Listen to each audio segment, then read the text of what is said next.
Bonsoir à tous et bienvenue sur ma page Facebook en ce dimanche 28 octobre 2018 à 20h00. Encore une fois, manque total de professionnalisme, il est trop tard pour faire une vidéo mais il fallait absolument que je porte ce message à votre attention et me connaissant bien, je n'aurais pas eu le temps de le faire demain matin. Alors, de quoi s'agit-il? Mais avant tout, avant de me lancer dans le vif du sujet, je tiens à préciser, comme ça c'est très clair, que ce message s'adresse principalement, mais pas exclusivement, aux croyants. C'est un message dont le contenu concerne directement la religion, la foi, la croyance. Raison pour laquelle je pense a priori qu'il interpellera davantage les croyants de ce pays, mais les non-croyants, les agnostiques, sont tout aussi libres, sont absolument autorisés. Je ne vais même pas dire autorisés, comme je dis, vous êtes libres d'écouter ce message si vous le souhaitez. Il n'y a pas de restriction, c'est une page publique. Voilà. J'entame avec un petit passage du livre d'Ésaïe dans l'Ancien Testament. Chapitre 33, verset 22. Voilà ce que ce passage dit. « Car l'Éternel est notre législateur. L'Éternel est notre roi, c'est lui qui nous sauve. » Je tiens ici, dans la main, un document qui émane de la Chambre des représentants belge et qui concerne en fait une proposition de révision de la Constitution.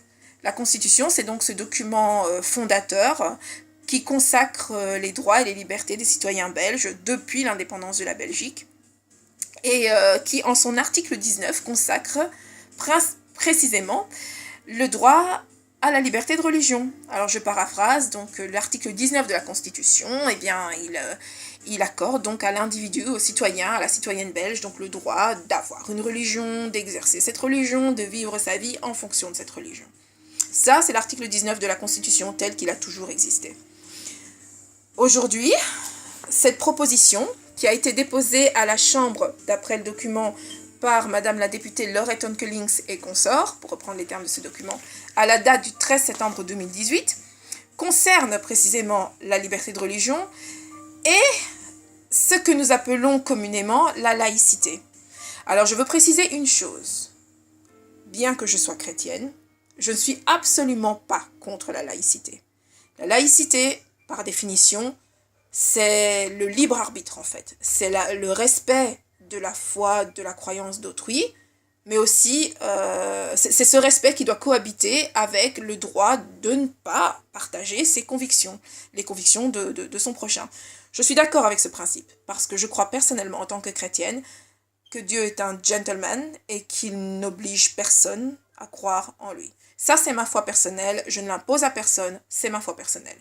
Mais ce que je suis en train de dire, en fait, c'est qu'en vertu de ma foi, je ne suis pas du tout en conflit avec le principe de laïcité.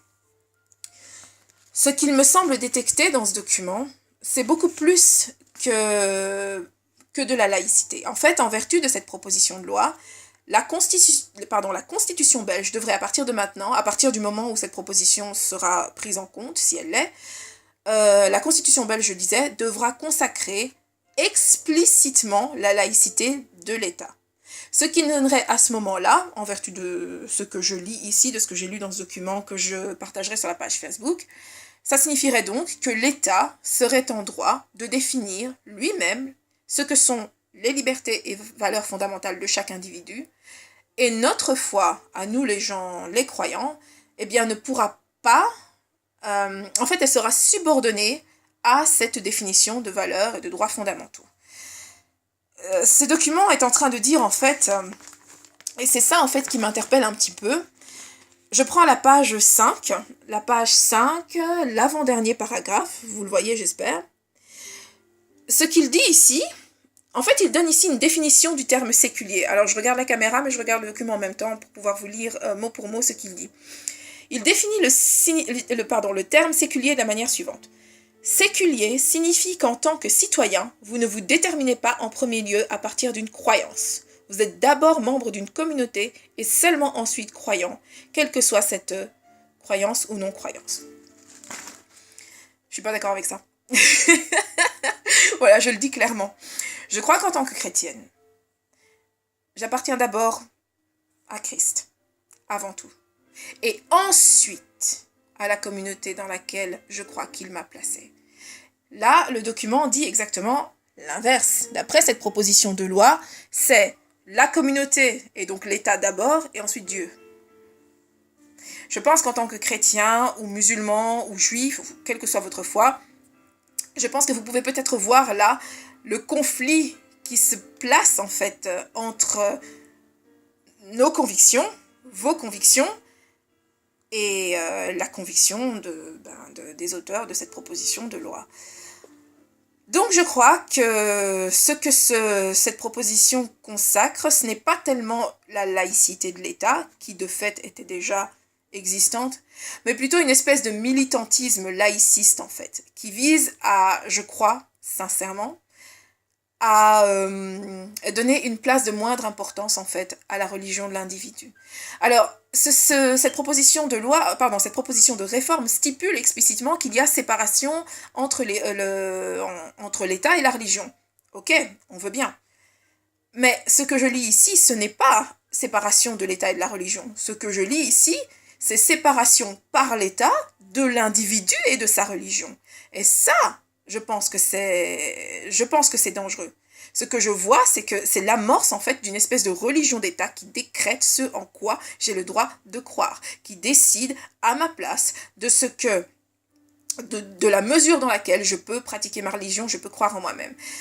Et ça, je crois que c'est très très très illustrateur d'une incompréhension en fait de ce qu'est la foi d'une personne, de la place que cette foi prend dans la vie d'une personne. Je me prends comme exemple pour éviter...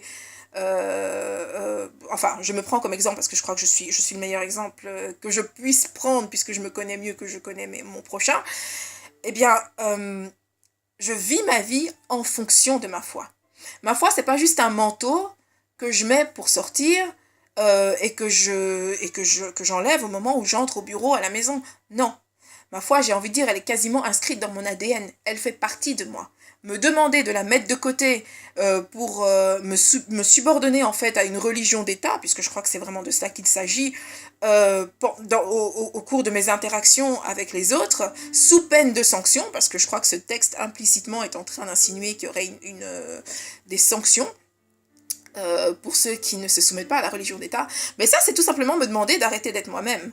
Et là, je peux pas être d'accord. Et je crois que si vous qui m'écoutez lisez ce texte et en tirez les mêmes conclusions que moi, ce qui peut ne pas être le cas, mais si vous en tirez les mêmes conclusions que moi, vous pourrez voir peut-être aussi le même danger que je suis en train de détecter.